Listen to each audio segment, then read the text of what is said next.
pim, pim, piribim, piribim. Un sacuchenu ya un sobello entero. En este caso, tal vez, así es como aparece en el Instituto Cervantes, este ya posiblemente sería el verbo ye,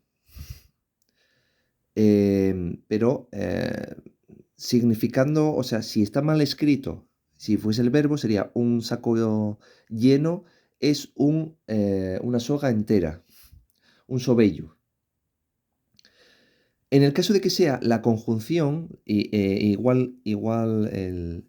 sería idéntico a la Y, la consonante Y, ya y, si fuese la conjunción, un sacucheno y un sobello entero. Bueno, en cualquier caso, nos indica este refrán que se necesita una soga entera para atar bien la carga de un saco. Una soga entera, sobello entero.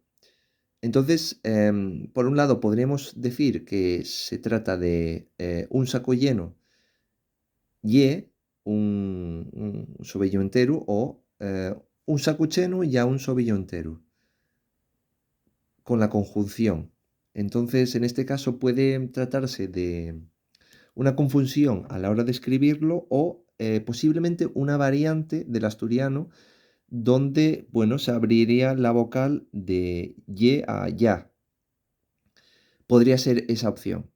En cualquier caso, esto se trata de una variante del asturiano occidental, no gallego porque preserva todavía el masculino nu, como en sobello y en cheno, sí aparece el cambio de consonante del fonema, y esto es más propio del occidente o incluso del Lyonés, la zona de Lyon.